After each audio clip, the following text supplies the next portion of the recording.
Sore itu, tumpukan tugas seperti gunung yang tak pernah surut. Alia menatap layar laptop yang penuh revisi.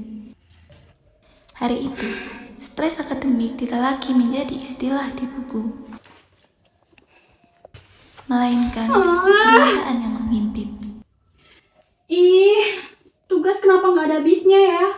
Laprak belum selesai, deadline tugas matkul lain juga besok. Capek.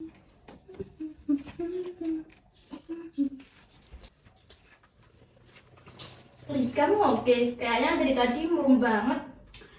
Kayaknya aku nggak kuat deh, Cak. Semuanya tuh numpuk. Badan udah capek, pikiran juga kusut. Aku ngerti banget rasanya, tapi kamu bisa atasi itu dengan coping mechanism yang tepat. Coping mechanism? Beneran?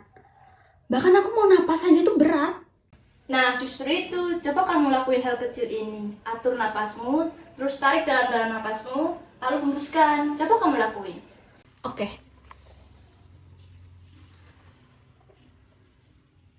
Nah, udah kan? Sekarang coba kamu buat to-do list. Jangan lupa kasih waktu buat diri sendiri, misalnya stretching 5 menit. Dan kamu yakinkan juga kalau kamu bisa. Iya juga ya. Selama ini tuh aku ngerjain semua sekaligus, sampai bingung harus ngerjain yang mana. Loh, kok suasananya tegang banget sih? Alia kenapa? Tugasnya numpuk banget, Sin. Aku tuh stres banget. Nah, kalau stres kamu udah berat dan ngeganggu keseharian kamu, jangan tanggung sendiri, Al. Kamu tahu ULBK UNY kan? Aku kayaknya pernah denger deh, tapi belum pernah kesana.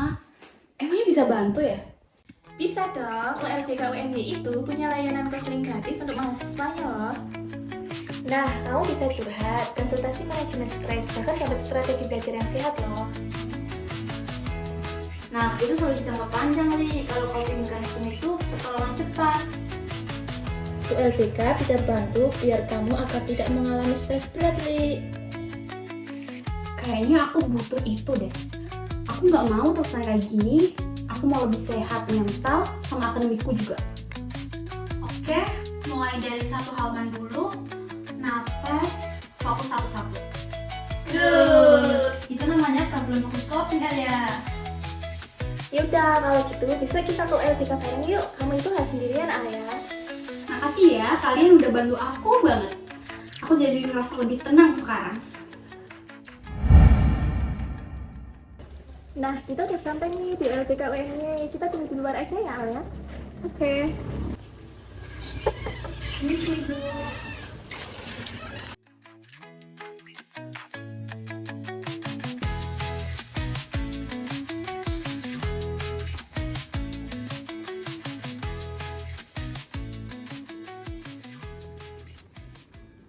Selamat datang Alia, Kak Sinta. Akhir-akhir ini kamu sedang terbebani dengan tugas-tugas kuliahmu ya?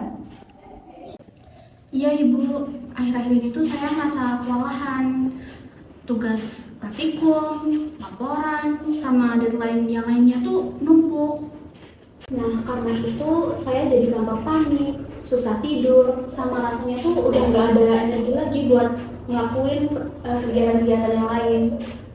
Nah, itu merupakan tanda-tanda stres akademikmu tuh udah cukup tinggi. Kamu datang ke sini tuh udah tepat banget. Soalnya kamu udah peduli sama kesehatan mental kamu. Kadang saya merasa gagal dan nggak cukup baik, Bu.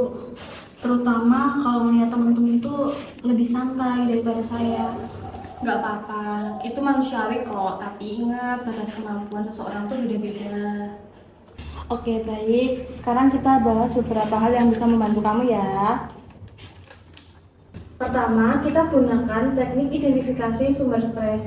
Dari 3 hal yang kamu ceritakan tadi, yang pertama ada volume tugas yang besar, kedua manajemen waktu yang belum teratur, dan yang terakhir tekanan internal, merasa harus selalu sempurna.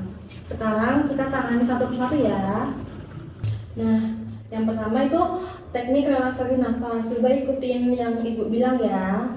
Pertama, tarik nafas selama 4 detik. Tahan selama 2 detik. Keluarkan pelan-pelan selama 6 detik. Nah, itu akan menenangkan sistem saraf dan mengurangi kecemasan kamu. Wah, rasanya emang seringan sih, Bu. Nah, teknik yang kedua itu yaitu teknik prioritas tugas. Jadi kamu tuh membagi tugasmu dari yang mendesak hingga tidak mendesak. Dengan cara ini kamu tuh bisa mengerjakan tugas secara terarah, bukan karena tugasmu tuh cepat selesai gitu. Iya, Bu. Selama ini saya ngerjain tugas tuh dari yang paling bikin panik, bukan malah dari yang paling penting dulu. Nah, sekarang ibu akan berikan tugas buat seminggu depan.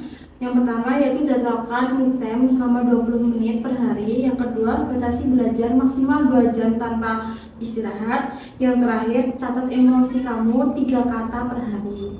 Nah, itu bisa membuat kamu menjaga keseimbangan. Iya, Bu. Saya akan mulai coba. Alia, kamu gak harus menghadapi ini sendirian. ULBK selalu terbuka buat kamu. Kamu boleh datang kapan aja di sini untuk sesi lanjutan atau konsultasi. Terima kasih banyak ya, Bu. Saya benar-benar merasa didengar dan dimengerti.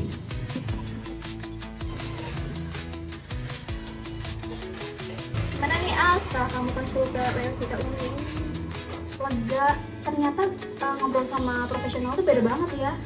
Kayaknya besok aku bakal balik lagi ke sini. Oh iya, terus dong. Kami bangga sama kamu, Deli.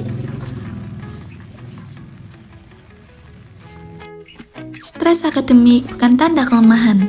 Semua mahasiswa bisa mengalaminya. Namun, ketika tumpukan tuntutan mulai menyempitkan napas, selalu ada jalan untuk mengendalikannya. Mulai dari coping mechanism, belajar mengatur diri, hingga mencari dukungan profesional seperti layanan di ULBK UNY. Karena pada akhirnya, perjalanan akademik bukan hanya tentang menyelesaikan tugas, tetapi juga tentang menjaga kesehatan diri.